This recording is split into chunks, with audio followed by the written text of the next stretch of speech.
Hi guys! For today's video, isa na naman chicken recipe ang ibabahagi ko sa inyo na for sure magugustuhan nyo rito. Napakadali lang itong gawin at sobrang sarap. Kaya naman, tara tumpisahan na natin. So una, i-marinate muna natin yung ating mga chicken. Pwede kayong gumamit dito kahit anong part ng chicken. And then i-marinate lang natin to with pepper, paprika, asin, at ng lemon juice o kaya namang calamansi juice. I-massage lang natin mabuti until ma-coat lahat ang ating mga chicken sa ating marinade. And then marinate lang natin yan for at least 30 to 40 minutes. At habang inaantay natin ma-marinate yung ating mga chicken, ay prepare na natin yung ating mga gulay. So una, gagamit tayo dito ng broccoli. So mga medium size lang na broccoli. Hugasan lang natin na mabuti at hiwain na natin yan depende sa laki na nais ninyo.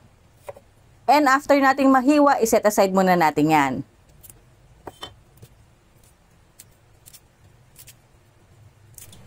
At sa recipe nito, kailangan din natin ng carrots at ng patatas. Balatan lang natin yan at hugasan ng mabuti. Hiwain din natin yan depende sa laki na nais ninyo. And then after natin mahiwa, iset aside muna natin ang ating mga gulay. Sa mainit na kawali over medium heat ay maglagay lang tayo ng mantika. At kapag mainit na ang ating mantika, ay lagay na natin yung ating mga na-marinate na chicken. I-sear lang natin yan until mag-light brown yung both side ng ating mga chicken.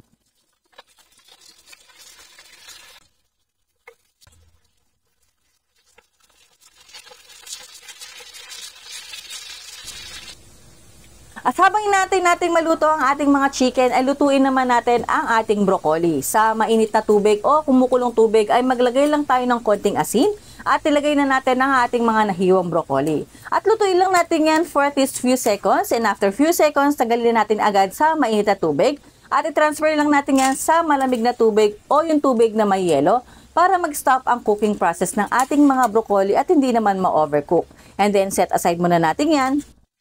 And balikan naman natin yung ating mga nilulutong chicken. Once ganito na ang itsura ng ating mga chicken, tanggalin na natin yan sa kawali at iset aside muna natin yan. At sa same na kawali, prituhin na natin dito ang ating mga nahiwang patatas at ng carrots. Prituhin lang natin yan for at least 1 to 2 minutes.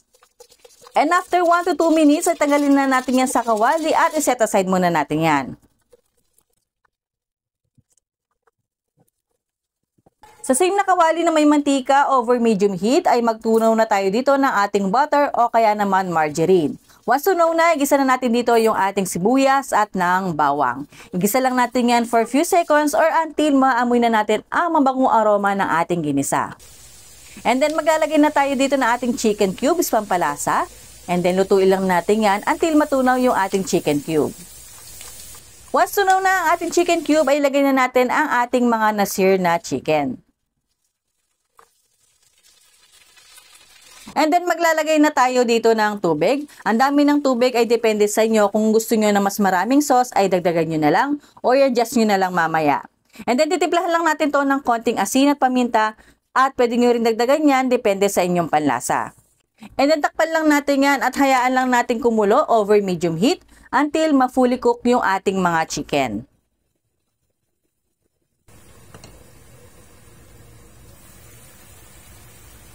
After few minutes sa pagpapakulo at luto na rin yung ating mga chicken, ay pwede natin ilagay yung ating na-pre-cook na patatas at ng carrots.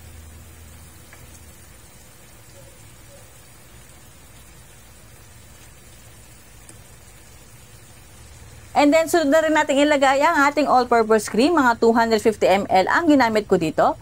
Or pwede rin kayong gumamit kahit anong brand ng all-purpose cream. And then haluin lang natin ng bahagya at hayaan muna natin yung kumulo until mag-reduce yung ating sauce.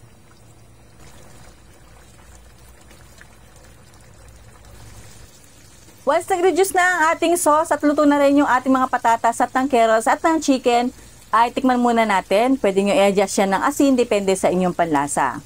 Kapag okay na ang lasa sa inyo, ay pwede nyo ilagay dito ang ating na-blanch na broccoli. Takpan lang natin yan at hayaan muna natin yung kumulo for at least few seconds. After few seconds sa pagpapakulo ay pwede na tayong maglagay dito ng chopped parsley, pero yan na optional lamang, pwede namang hindi lagyan. And that's it! Narito na ang ating creamy chicken with vegetables. I-share na yan at serve na sa buong pamilya at masayang pagsaluhan. Maraming salamat! I hope nagustuhan niyo po ang recipe natin for today. Maraming salamat po at ingat po kayo palagi. Bye! Bago ka pa lang ba sa aking YouTube channel at kung oo, huwag mo kalimutang mag-subscribe at i-click ang notification bell para updated ka sa lahat ng aking mga bagong uploads. At kung nagustuhan mo ang recipe natin for today, huwag mong kalimutang i-like at i-share ang video na ito. Dakal pong salamat!